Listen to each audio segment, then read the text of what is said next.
I'm Kevin Orr. I'm a C4, C5 complete quadriplegic, and I want to talk to you today about how vital my wheelchair is to my everyday life. And I also want to give you a couple of things to think about. I want to go back to the time I was in the hospital directly after my injury. I remember being in a hospital bed for the first month and a half without ever getting out of bed.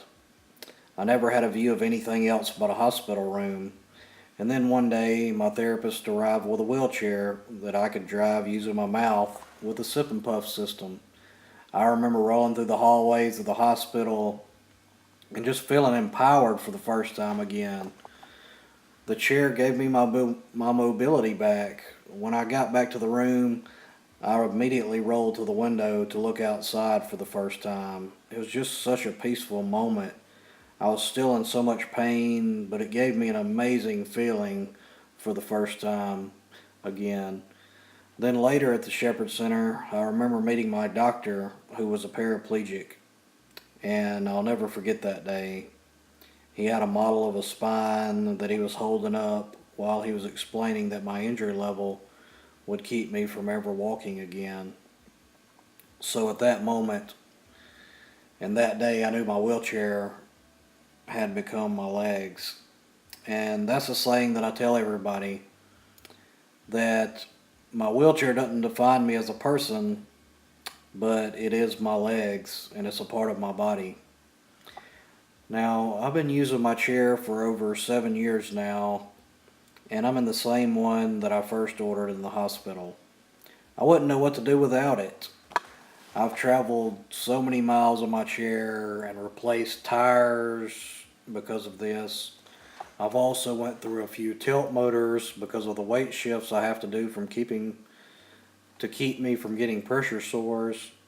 I spend about 12 hours a day in my chair, and I absolutely refuse to be stuck in bed. As you can see, you see some of the stuff that I do when I'm up in my chair that I wouldn't be able to do.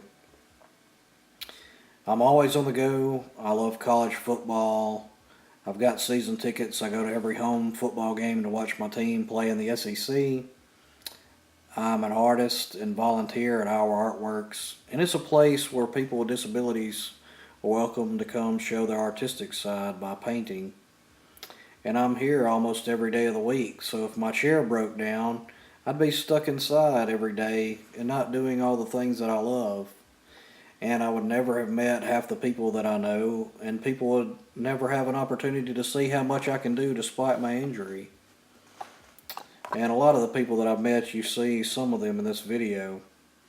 But our chairs are basically like a vehicle to drive our legs, which I know that sounds funny, but it is true. And they're going to break down. They're going to need to be fixed. We need those repairs to keep us going. So make sure you stay informed and check out spinalpedia.com for the latest information about bills that affect our lives. And remember, this is the 25th anniversary of the ADA. Let's not take a step backwards.